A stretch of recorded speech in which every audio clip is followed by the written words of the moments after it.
국민의힘 대통령 후보로 선출된 윤석열입니다.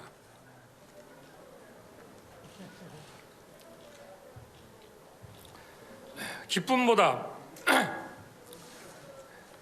엄중한 책임감과 정권 교체의 무거운 사명감을 느낍니다. 저는 사람에 충성하지 않고 국민에만 충성한다는 신념으로 살아왔습니다. 이 정권 4년 반 동안 얼마나 힘드시고 고통을 많이 받으셨습니까? 이번 대선은 상식의 윤석열과 비상식의 이재명과의 싸움입니다. 합리주의자와 포퓰리스트의 싸움입니다. 또다시 편가르기와 포퓰리즘으로 대표되는 사람을 후보로 내세워 원칙 없는 승리를 추구하고자 하는 이 무도함을 국민 여러분께서 단호하게 심판해 주십시오.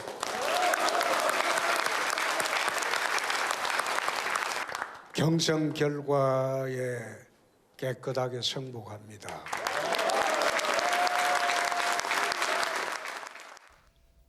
앞서 윤석열 후보는 후보 수락연설 이 초반에 울컥하는 모습도 보였습니다. 그런데 다시 한번 이번 최종 득표율 그래프를 보여주세요. 최재봉 교수님께 궁금한 점이 있어요. 물론 이 당심, 민심 이 득표율이 각각 나옵니다만 이 승리를 하는데 윤석열 후보가 최종 후보로 당선되는데 보세요. 민심에서 애초 각종 여론조사보다 실제 국민 여론조사 득표율이 좀 많이 나온 건가요? 어떻습니까, 이 부분? 그렇게 볼 수 있는 부분이 있어요. 그러니까 윤석열 후보 입장에서 아까 울컥했다고 말씀해 주셨는데 마지막으로 가면 갈수록 그러니까 지금 최종 결정이 되기 전까지 상당히 많은 홍준표 후보가 따라 붙었거든요. 처음에만 해도 윤석열 후보가 대세론이 거의 굳혀져 있었거든요. 그래서 뭐 거의 그냥 윤석열 후보가 되는 것처럼 그렇게 여론조사 결과가 많이 나왔었는데 홍준표 후보가 출마 선언하고 많은 부분 따라 붙었어요. 그러다 보니까 이제 점점점 격차가 줄어들었었죠. 그래서 막판에는 홍준표 후보가 이길 수도 있다고 하는 기대감까지 생길 정도였는데 이제 마지막에 가서 왜냐면 홍준표 후보는 계속 여론조사 결과에서 앞서고 있었거든요. 그러니까 당심이라고서 얘기하는 지지층이나 국민의힘의 어떤 당원들에서는 윤석열로 항상 앞서고 있었기 때문에 그건 뭐 별로 그게 중요하게 영향을 미치지 않았다고 볼 수 있지만 여론조사 결과가 일정 부분 막판에 원래 예상했던 것보다 줄어드는 거예요. 즉 홍준표 후보가 물론 여론조사 민심에서는 앞섰지만 그 차이 자체를 윤석열 후보가 줄인 거죠. 그건 결국 윤석열 후보가 막판에 민심에서 일정 부분 좀 치고 올라오는 부분이 있었다. 그렇기 때문에 승리를 거머쥘 수 있었다고 보여지고요. 그러니까 윤석열 후보 입장에서는 저 부분이 아주 중요하게 작용했다고 볼 수밖에 없어요. 그래서 아마 더 감정이 복받칠 수 있다. 왜냐하면 본래 대선론이 굳혀오다가 상당히 박빙이 된다고 하는 여론들이 많았고 그것 때문에 혹시나 하는 그런 우려가 있었는데 그런 부분을 넘어섰기 때문에 본인 입장에서는 힘겨운 이 경선을 마치고 감회가 새롭지 않았나 이런 생각이 듭니다. 근데 백성문 변호사님, 이제 남은 과제는 윤석열 후보를 중심으로 한 이른바 원팀이 되는지 문제인데 근데 오늘 아침에 듣자 하니까 오늘 아침에 홍준표 후보가 자신의 SNS에 만약 경선 지게 되면 백의종군 하겠다라고 올렸다가 지웠다는데 혹시 예견한 걸까요? 그 백의종군이라는 단어만 지웠습니다. 백의종군 하겠다만 지웠어요. 근데 그 내용을 다 보면 그러니까 이기면 다시 신박을 고쳐묻고 대선 승리를 해서 힘쓰고 만약에 지게 되면 나의 역할은 여기서 끝이다. 그리고 그렇게 되면 나는 백의종군 하겠다 이렇게 썼다가 백의종군 한다는 얘기를 뺐는데 이게 사실 특별한 의미를 부여하지 말아달라는 게 홍준표 그때 당시 후보 캠프 측의 입장이었습니다. 만약에 결과가 안 좋으면 승복하겠다라는 게 주요 메시지지 백의종군 문제는 큰 의미가 없다. 그 의미가 뭐냐면 저게 오히려 혼란스러워요. 예를 들어서 백의종군 하겠다를 삭제하면 어떻게 보면 이제 안 도와주겠구나. 백의종군이라 난 여기서 끝. 이제 더 이상 안 도와줘. 이렇게 될 수도 있고 백의종군 하겠다라는 뜻이 그냥 들어있으면 선거 나중에 그 후보와 함께 뭔가 열심히 할 게 아니라 그냥 평당원으로 아무것도 안 하겠다는 뜻인가? 그러니까 두 가지로 다 해석이 된단 말이에요. 괜히 그 해석의 혼란 때문에 저걸 삭제했던 것으로 보이고 홍준표 후보 캠프 측에서는 이렇게 얘기를 합니다. 도와달라면 도와준다. 그리고 오늘 홍준표 후보도 그러니까 이번 경선의 흥행에 어쨌건 불쏘시개 역할을 했던 데서 충분히 만족하고 승복한다고 했기 때문에 일단 물론 홍준표 입장에서 굉장히 아쉽겠죠. 그래도 소위 지금 여권에서 있었던 만큼의 당내 그 유력 주자들 간의 그런 파열음은 그래도 다소 좀 적지 않을까 싶습니다.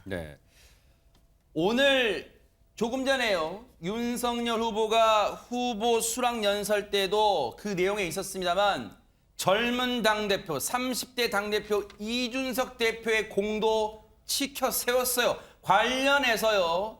이준석 대표도 뭔가 화답을 했는데 얘기 들어보시고 이어가 보도록 하겠습니다. 우리가 정권 교체의 유일한 대안 세력이라는 것을 바로 국민들께서 인정해 주시고 계신 것, 그걸 저부터 그 후보를 따라서 일사불란하게 대통령 선거의 전장으로 뛰어가겠습니다. 자, 이제 대선 후보가 결정이 됐어요. 이제 국민의힘도 원팀이 되는 과제를 안게 됐는데 향후 이준석 대표가 글쎄요. 이제는 대선 후보가 결정되면 대선 후보 중심으로 갈 텐데 과연 역할론이 있을까요? 뭐 역할이라고 하면 지금 지난번 이제 이 경선 과정에서 보여진 투표의 어떤 성향만 보면요. 20, 30대 특히 20대, 30대 남성들 같은 경우 홍준표 후보를 지지를 많이 했거든요.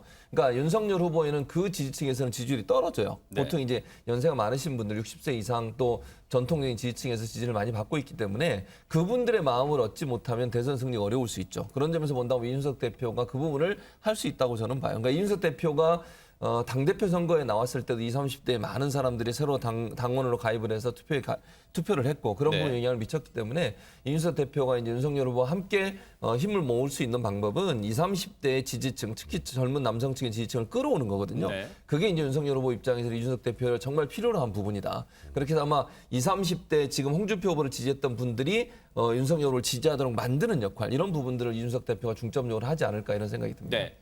자, 이제 내년 3월, 9월에 맞붙는 이재명 대 윤석열, 윤석열 대 이재명. 그런데 이 맞대결 구도 약간 주목되는 부분이 있다면서요, 김유진 아나운서. 그렇습니다. 처음으로 60년대생들의 맞대결이 성사됐다라는 점이 주목을 받고 있는데요. 왜요? 윤석열 후보는 62세로 1960년생입니다. 어허. 이재명 후보는 58세로 1964년생인데요. 그래요? 이렇게 두 사람이 각 당의 대선 후보로 결정이 되면서 처음으로 60년대생 후보들이 대선에서 맞붙는 구도가 형성이 됐습니다. 야, 이것도 참 언론들이 관전 포인트를 잘 집어내는 것. 저는 꿈에도 생각 못했습니다만 60년대생끼리의 맞대결. 그렇다면 이재명 후보와 윤석열 후보가 그동안 살아온 삶의 궤적도 이제 많은 분들이 궁금해하실 것 같아요. 허주연 변호사님. 네, 오늘 대선으로 가는 티켓을 거머쥔 윤석열 후보의 삶의 궤도부터 먼저 말씀을 드리고 싶은데요. 1960년도에 서울 서대문구 연희동에서 아버지와 어머니가 모두 교수인 집안의 맏아들로 태어났습니다. 그리고 1979년도에 서울대학교 법학과에 진학을 하게 되는데 그때부터 사법시험에 합격하기까지는 좀 고전을 면치 못했던 시간이 있었어요. 1982년부터 한 10년 가까이 시험에 도전을 했지만 번번이 낙방을 한 건데 저도 고시촌에 있었지만 이 고시촌에서 소위 장수생으로 불리면 서로서로 다 알거든요.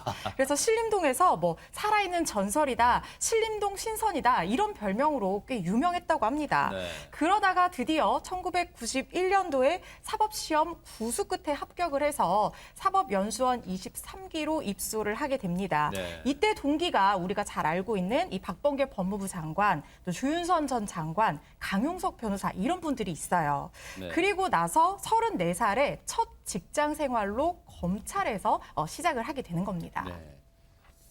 백성문 변호사님도 40회사 하셨지만 구수까지 한다는 건 보통의 각고의 노력, 인내가 없이는 안 될 것 같아요. 이건 쉽지 않죠. 근데 윤석열 후보 같은 경우에는 검찰에서 굉장히 좀 원칙주의자, 또 좀 나쁘게 말하면 외골수, 아유 저 위에서 말 더럽게 안 듣네, 막 이런 느낌, 그런 게 굉장히 강했었는데 네네. 윤석열 후보가 검찰 재직 시절에 했었던 일들을 보면 굉장히 화려합니다. 일단은 99년에 DJ 정부 경찰 실세였던 경찰청 정보국장 박희원을 뇌물수수 혐의로 구속하기도 했었고요. 그리고 2003년도에 노무현 전 대통령의 불법 대선 자금 수사를 맡아 측근이었던 안희정 얼마 전에 그 전 충남지사 네. 그 당시 구속 기소되기도 하기도 했었고요. 또 2006년에 정몽구 현대자동차 회장 비자금으로 구속 기소를 했었고 또 MB의 형 이상득 의원을 또 정치자금법 위반 혐의로 구속 기소를 하기도 했었고요. 네. 보시면 아시겠지만 굉장히 정권 실세와 관련된 사람들에 대한 엄정한 수사를 해왔다는 그런 평이 있는 거고요. 네네. 그리고 이제 우리가 이제 알기 시작했던 건 2013년에 불법 대선 자금 수사를 하는 과정에서 국회에 나서 이런 얘기를 했죠. 난 사람에게 충성하지 않는다. 네. 그러면서 사실 어찌 보면 국민들한테 스타가 됐지만 검찰에서는 굉장히 미움을 많이 받고 이제 한직으로 밀려났다가 이번 정부에서 이제 화려하게 부활해서 서울중앙지검장이 됐다가 이제 검찰총장까지 올랐지만 이제 조국 전 장관 수사부터 또 월성원전 1호기 수사나 또 울산시장 선거 개입 사건 등을 수사를 하면서 정권과 파열음을 내면서 결국 정치권에 뛰어들어 4개월 만에 대선 후보가 된 겁니다. 아, 그랬군요. 자, 윤석열 후보 검찰총장의 참 많은 화제, 숱한 화제를 모았던 그런 발언들이 있습니다. 한번 들어보시고요. 이어가 보도록 하겠습니다. 혹시 조직을 사랑합니까? 네, 대단히 사랑하고 있습니다. 사랑합니까? 예. 혹시 사람이 충성하는 건 아니에요? 저는 사람에 충성하지 않기 때문에 예. 제가 오늘도 이런 말씀을 드리는 겁니다.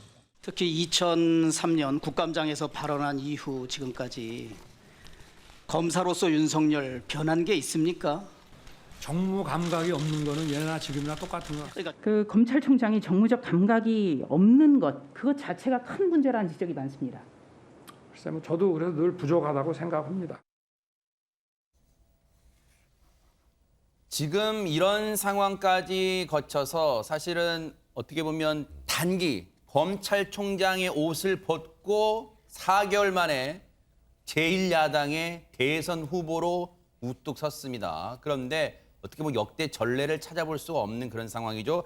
문재인 정부 들어와서 사실 한직에 밀려났었던 윤석열 후보, 검사로서 뭔가 그대로 이 인생이 검사 인생 끝나나 했는데 문재인 정부 들어와서 승승장구 탄탄대로의 길을 걸었어요. 하재근 평론가님. 예, 그러니까 윤석열 후보가 이 박근혜 정부 당시에 국정원 댓글 사건 그 외압 폭로로 좌천이 되면서 굉장히 어려운 길을 겪었었는데 문재인 정부 들어서 화려한 반전이 있었고 네. 그래서 권력의 핵심이라는 서울중앙지검장에 임명이 됐습니다. 아, 네. 그리고 당시에 지검장 직급이 변경될 정도로 신임이 컸고 아하. 그러한 신임 속에서 전 정권의 어떤 수사를 방해했다고 의심을 받았던 검사들이라든가 김관진 전 국방부 장관을 기소했고 네. 양승태 전 대법원장 기소, 이명박 전 대통령 기소 이런 식으로 그때까지는 정권의 신임을 상당히 많이 받는 네. 그러한 인상이었는데 그러다가 나중에 2019년에 검찰총장이 되고 나서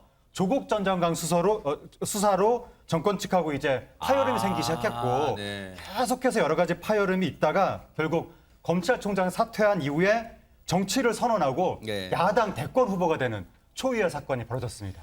반면 먼저 링 위에 올라서 이제 상대방 후보를 느긋하게 기다리고 있던 이재명 후보의 삶의 궤적 한번 따져본다면 소년공에서 대통령 후보까지 오른 정말 입지전적이에요. 그렇죠. 네. 그러니까 지금 63년도에 태어났거든요. 경북 안동에 있는 산골장에서 태어났고요. 너무 이제 그분 표현 그대로 찢어지게 가난한 집에서 태어나서. 아이고, 저때 어릴 때 사진이네요. 네, 네. 어릴 때 사진이죠. 그래서 힘들게 살았다고 얘기하는데 생활고 때문에 13살부터 공장을 다녔다고 해요. 그리고 이제 초등학교를 졸업하자마자 성남으로 이사를 합니다. 그리고 나서 공장을 다니기 시작하는데 왜냐면 이제 어머니가 생계를 맡고 계셨고 또 이제 돈을 벌 사람이 없다 보니까 본인이 직접 공장에 가서 일을 하게 됐는데 네. 그러면서 사고를 당해요. 예를 들면 이제 화학약품으로 이제 마련된 공장 예전에는 그게 잘 처리가 안 되잖아요. 거기서 일을 하다가 후각이 절반 이상을 잃었고요. 그리고 공장 벨트 설비에 손가락이 다쳐서 손가락이 다친 문제로 장애를 입었고 또는 그 프레스라고 하죠. 보통 이제 세게 누르는 프레스 네, 기계. 앞찾기 뭐 예, 그런 거 맞습니다. 있잖아요. 네. 왼팔이 짓눌려서 평생 장애로 남아 있는 상태로 장애인으로 지금 등록이 돼 있는 상태고요. 네.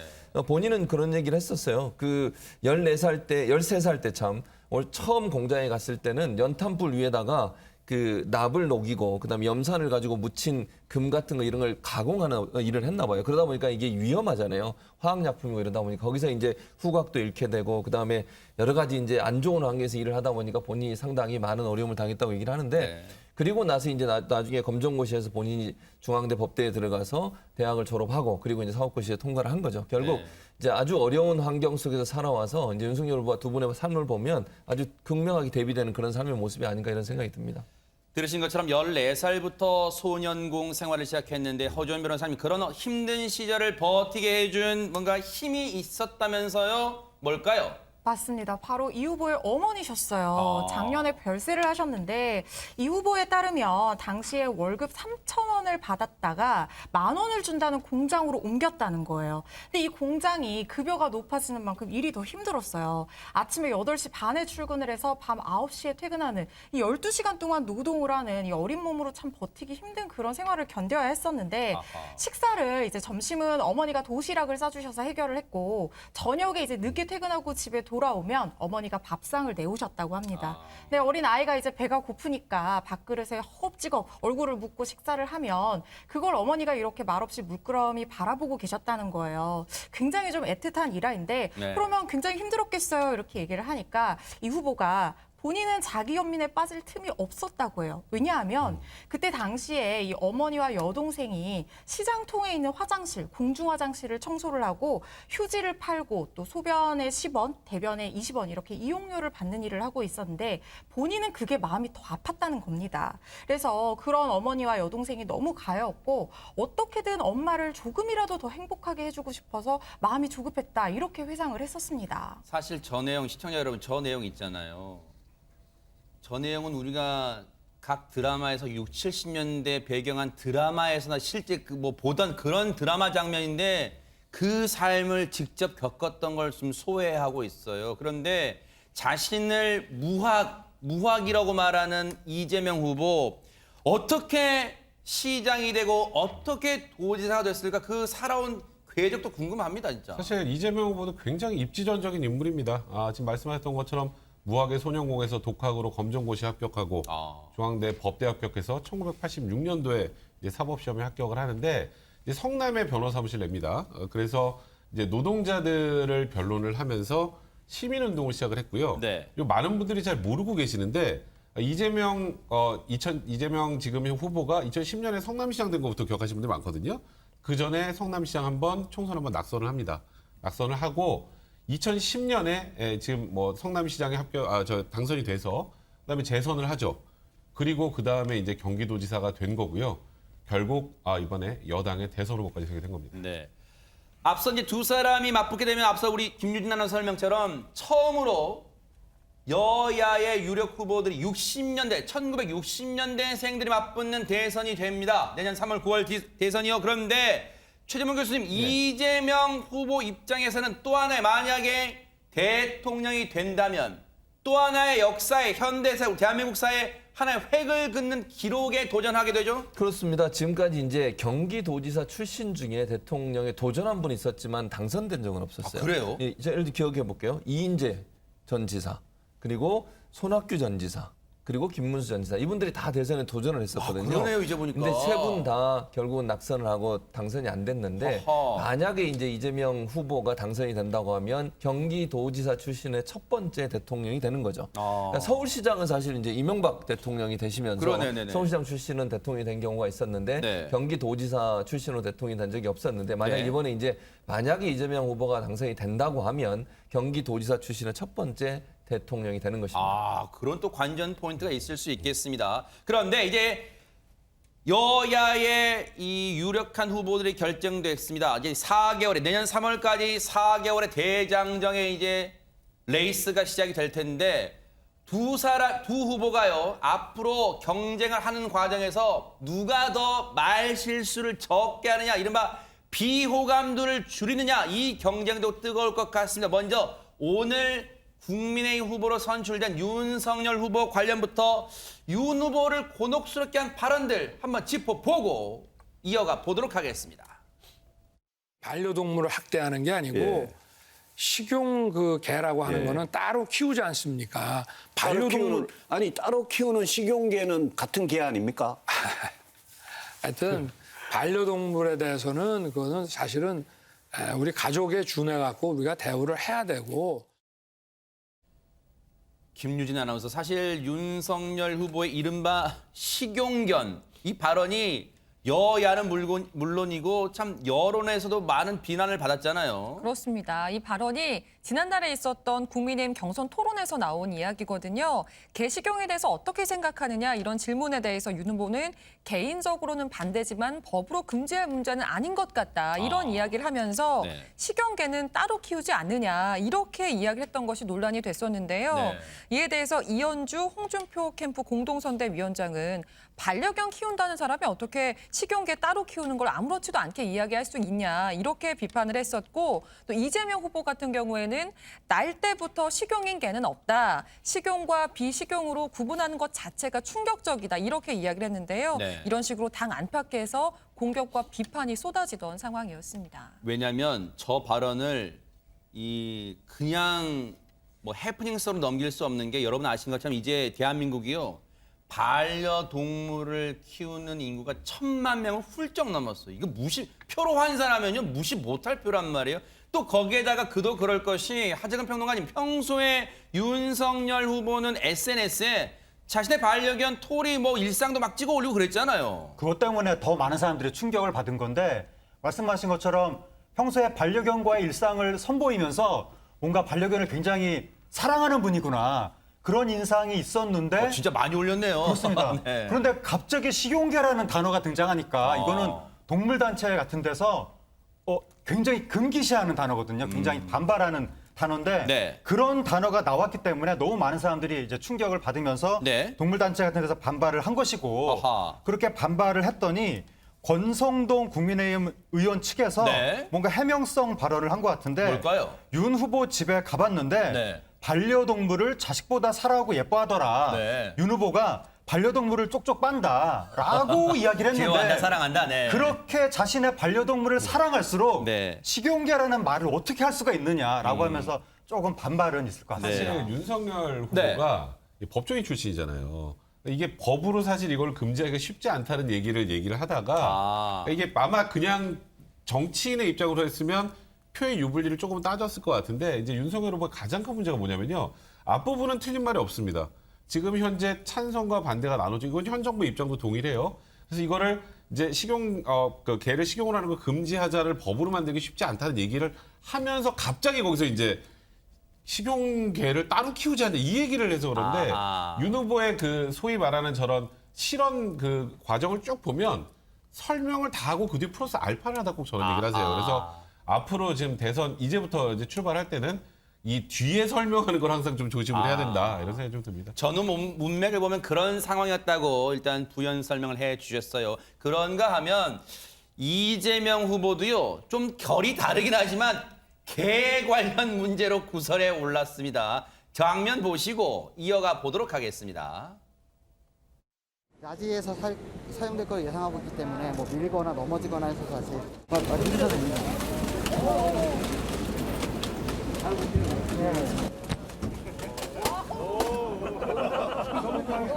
그렇게 되더라도 스스로 일어나야 되는데 네, 일어날 겁니다.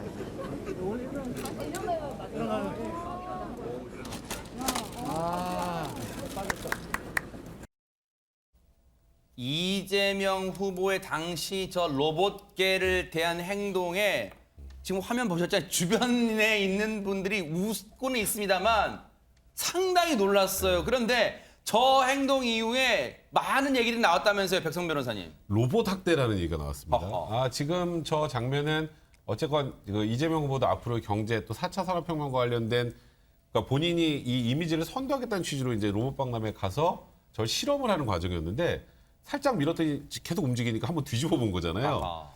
물론 뭐 아까 보신 것처럼 주변 사람들이 깜짝 놀랄 정도로 좀 다소 과격하긴 했습니다만 이걸 뭐 로봇을 학대했다 이렇게 보기 좀 그런데 이에 대해서 야당에서는 이제 뭐 예를 들어서 원희룡 후보 같은 경우에 자기 아는 여성분이 한 남성분하고 사귀다 헤어졌는데 왜 헤어졌는지 아시냐?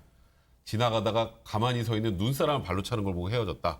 그러니까 사람이건 물건이건 그 사람의 하는 행동을 보고 성격을 알 수 있다. 이런 취지로 좀 비판했다고 봅니다. 네, 사실 그런 학대 논란으로 이재명 후보 입장에서는 억울함이 컸을 것 같아요. 그렇죠. 왜냐하면 이제 저 로봇의 원래 능력이 뭐냐면 어떤 상황에서도 다시 복원력을 갖는 능력을 보여주는 거거든요. 그러니까 어떻게 넘어져도 다시 일어선다 이런 모습을 보여주려는 이제 기능을 선보인 것이었기 때문에 당시 옆에 있는 분들도 이게 이제 완전히 넘어져도 다시 일어설 수 있다 이런 모습을 강조를 했었고 그걸 보기 위해서 이제 저렇게 던진 거거든요. 그러니까 저게 뭐 학대라고 볼 수는 없다고 저는 봐요. 그러니까 원래 이 로봇이 만들어진 목적이 넘어뜨려서 제대로 복원이 되느냐 하는 부분을 실험하기 위한 그런 로봇이었고 그런 기능을 갖고 있다는 걸 홍보하기 위해서 노부박람회에서 전시가 된 거고 그걸 보기 위해서 던진 거기 때문에 제가 볼 때는 제가 학대라고 볼 수는 없고요. 네. 그래서 이제 이재명 후보 입장에서는 원래 이 로봇의 기능과 성능을 테스트하기 위해서 한 것이었고 그거 자체가 뭐 로봇에 대해 자기가 학대하려는 의도가 없었다고 얘기를 하고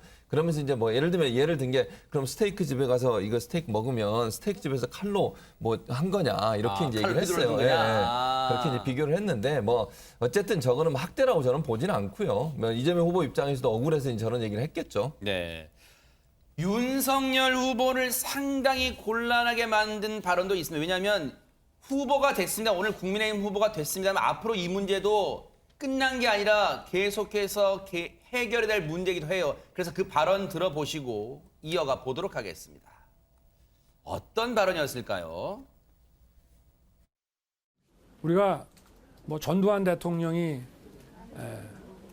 군사 쿠데타와 그 5.18만 빼면 잘못한 부분이 이제 그런 부분이 있지만 그야말로 정치는 잘했다고 얘기하는 분들이 많습니다. 그거는 호남 분들도 그런 얘기 하시는 분들이 꽤 있어요. 50 정권을 옹호하거나 찬양한 것은 결코 아닙니다.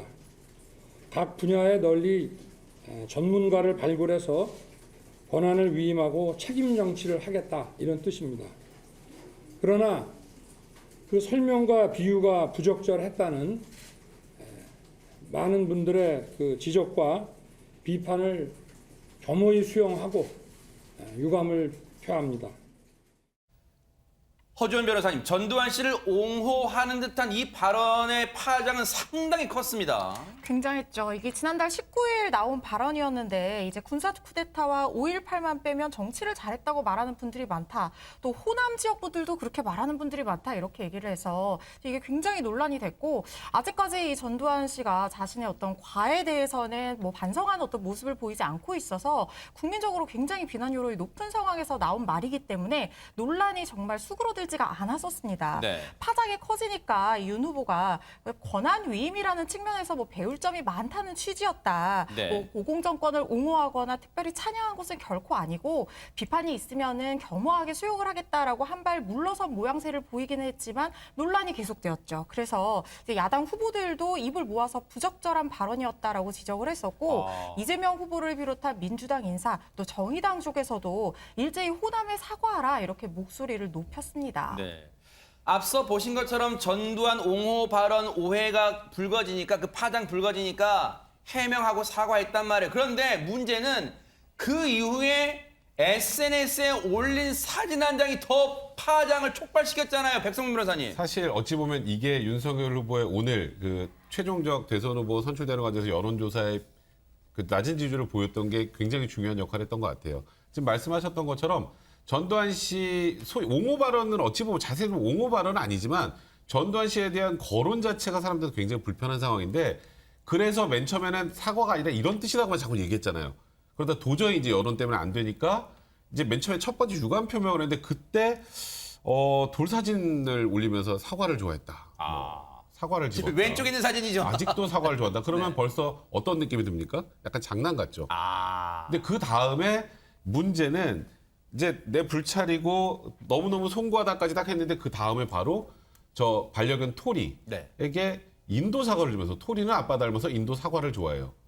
그러니까 이게 약간 사과를 개나 줘라. 뭐 약간 아이고. 이런 느낌으로 충분히 사람들이 인식할 수 있을 텐데 물론 이걸 윤석열 후보가 개인이 본인이 직접 올린 건 아니고 SNS 팀에서 올렸지만 그래도 결국 그건 후보 자체가 다 캠프의 모든 일을 후보가 결국은 책임을 져야 되는 것이었기 때문에 이게 굉장히 수습이 되지 않았었고 아직까지도 좀 말씀하셨던 것처럼 여전히 남아 있고요. 곧 뭐 윤석열 후보가 이제 호남에 찾아간다고 하니까 그 다음 상황을 좀 지켜봐야 될 것 같습니다. 네.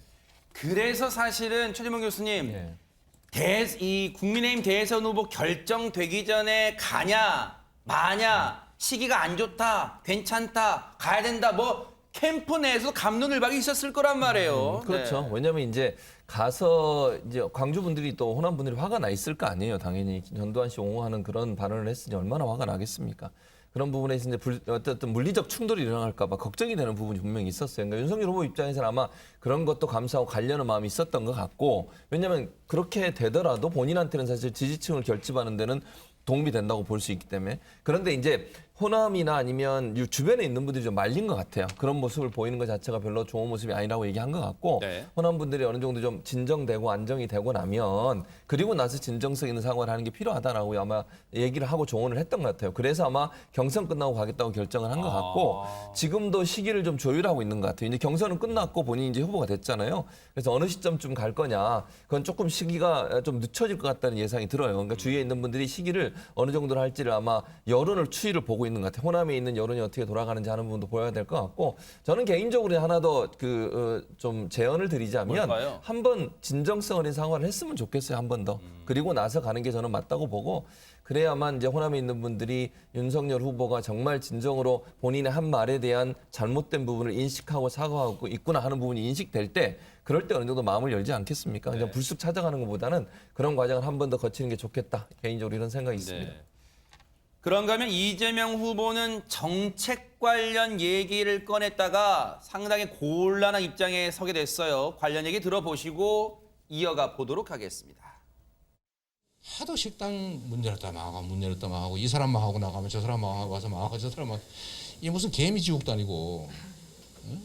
그래서 음식점이나 대중 음식점 허가 총량제를 운영해 볼까 하는 생각을 했어요. 제가 성남시장 때 그 고민을 잠깐 했었다 는 말씀이고요. 이걸 국가 정책으로 도입해서 공론화하고 또 공약화하고 시행하겠다는 얘기는 아니었습니다. 불나방들이 촛불을 향해서 모여든 것까지는 좋은데 너무 지나치게 가까이 가서 촛불에 타는 그런 일들은 막아야 되는 거죠.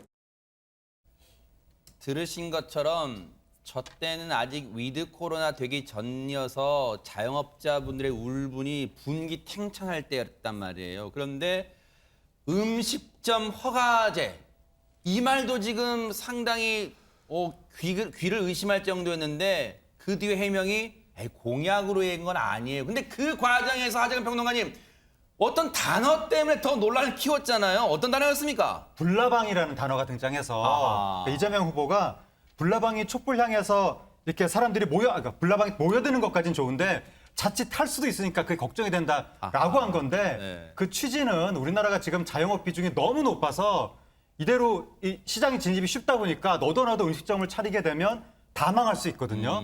그래서 좀 이렇게 그 숫자를 관리를 해야 된다. 네. 그런 취지로 이야기를 한 건데, 그걸 또 비유를 하다 보니까 이게 비유할 때 단어를 딱 잘못 쓰게 되면 그 원래 취지보다도 단어 하나 때문에 많은 국민들이 마음이 상할 수 있는 거거든요. 그러겠네요. 이번에 이재명 후보가 바로 그 단어 선택 때문에 구설수에 오른 것 같습니다.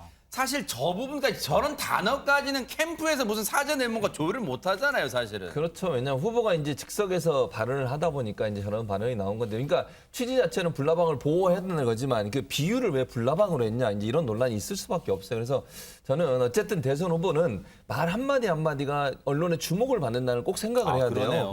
그게 의도가 어땠든 취지가 어땠든 그 단어 하나만 남게 되거든요. 그리고 언론은 또 그걸 또 집중해서 보도를 하게 되고, 그래서 그러니까 뭐 취지 자체는 그분들을 보호하고 그분들이 좀 어려움을 당하는 걸 막아줘야 된다는 취지로 얘기했더라도 이 불나방이라는 단어가 갖고 있는 의미가 이제 자영업자 입장에서 나를 왜 그렇게 비유해? 이렇게 돼버리면 부정적 의미를 줄 수밖에 없어요. 그래서 그런 부분들은 앞으로 주의하고 단어 사용에 신중을 기해야 한다고 봅니다. 네. 김유진 아나운서, 혹시 오늘 후보 수락 연설할 때 시청자분들이 윤석열 후보 손바닥 주시했을까요?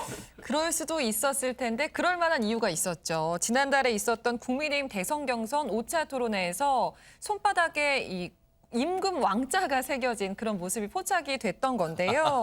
이제 그 모습을 영상으로 지금 보여드리고 있습니다. 네. 한창 발언 중인 윤석열 후보의 손바닥을 보면 바로 임금 왕자가 써 있는 모습을 확인할 수가 있는데 토론 중간중간 윤석열 후보가 답변을 하면서 손을 흔들 때마다 손바닥에 왕자가 드러나면서 논란을 불러일으켰습니다. 저 보세요. 저 장면 보면 홍준표 후보도 손바닥 보이는 제스처를 취합니다만 홍준표 후보 손바닥에는 아무런 글자도 안 써 있단 말이에요. 근데 저 왕자가 허지원 변호사님 주술 논란까지 불똥이 튀었어요. 맞습니다. 저게 너무 또 뚜렷하게 보였어요. 근데 저 손바닥에 이제 왕자 보인 게 지난달 1일 열렸던 국민의힘 5차 방송 토론회에서 있었던 일인데 이게 손바닥 왕자가 이건 믿거나 말거나 속설인데요. 그 어떤 애군을 막고 뭔가 성공으로 가는 길을 열어주는 부적으로 쓴다는 그런 얘기들이 속설로 있습니다. 무속신앙에서. 그래서 이 왕자를 그린 채 토론회에 나서 토론을 했으니 이게 무속신앙에 의존해서 뭐 경선을 치르고 있냐 이런 비판을 받으면서 논란의 또 중심에 서게 된 건데 당시에 이제 여당뿐만 아니라 당내 이제 경쟁 주자들도 이런 부분에 대해서 좀 우려를 표했어요. 대선이 주술 대선으로 가고 있다. 샤머니즘이냐 무슨 사이비 종교 지도자 같이 구느냐 이런 비판의 목소리를 높이기도 했었는데 네. 이제 윤 후보가 해명한 바에 따르면 이제 윤 후보 지지자분들이 아파트에 이제 같이 사는데 나가는 길에 이제 만났는데 예, 오늘 잘하고 오시라 하면서 이걸 써줬다는 거예요. 근데 네. 이제 손을 이렇게 세척을 했는데도 지워지지 않아서 그대로 이제 나간 것이다. 이렇게 해명을 했습니다. 네. 저 손바닥에 적힌 왕자는요. 이 국민의힘 경선 과정에서도 토론회 때 뜨거운 감자였어요. 관련 얘기 들어보시고 이어가 보도록 하겠습니다. 왕자 부적 그 문제가 홍콩 외신에도 오늘 보도가 됐어요. 그 국제적 망신입니다. 이 잘못한 거죠. 국민들께 하여튼 송구가 오늘은 부적 없죠? 오늘요. 예, 오늘은 없죠? 부적은 뭐 그게 부적이라고 생각을 했으면 제가 알겠습니다. 손바닥에 그러고 다녔겠습니까? 그냥 음원의 개념으로 대수롭지 않게 생각한 게 제 불찰이었 것으로 제가 그거는 인정하고요. 저렇게 이 해명은 했습니다만 최대명 교수님 네. 사실은 많은 얘기가 나왔어요. 아니 세수도 안 하냐? 손도 안 씻냐? 저 손 씻었으면 다 지워졌을 거 아니냐? 뭐 특수 잉크냐? 뭐 얘기 나왔습니다. 그러니까요. 그래서 이제 논란이 더 커졌죠, 사실. 그게 한 번이 아니었어요. 또 처음에는 한 번만 그런 줄 알았는데 왜냐면 윤 후보가 이제 해명을 하면서 나오는데 주민들이 써줬다 그랬는데 그 다음 토론에도 또 있었거든요. 그 전인가요? 참. 그러다 보니까 이제 그럼 매번 나올 때마다 써준 거잖아요. 그것도 이제 사람들이 볼 때는 좀 이해가 안 되고 네. 요즘 이제 손 소독제 바르면 거의 다 지워지는데 알코올 성분이 있어서 네. 안 지웠다 그랬더니 또 이제 본인이 한 얘기는 아니지만 그 캠프에 있는 분이 손가락만 씻는다 이런 얘기 해가지고 또 논란이 됐잖아요. 김영남 전 의원 얘기했죠. 예, 맞습니다. 그래서 저는 이제 씻고 나왔어야 돼요. 가장 실수한 건 윤 후보가 이거를 지우지 않고 온 게 가장 큰 실수라고 저는 보고 네. 또 이제 그런 부분도 정말 이렇게 계속 공격을 하면 있는 그대로 얘기하고 네. 잘못했습니다. 이거 지우고 나왔어야 했는데 깜빡이 그냥 나왔습니다라고 얘기했으면 끝날 수 있었던 문제였는데 여러 가지 해명이 이제 캠프에서도 그렇고 나오다 보니까 더 네. 막 커지고 이게 이제 확대돼가지고 주술 논란까지 확대되는 그런 일이 있었습니다. 네.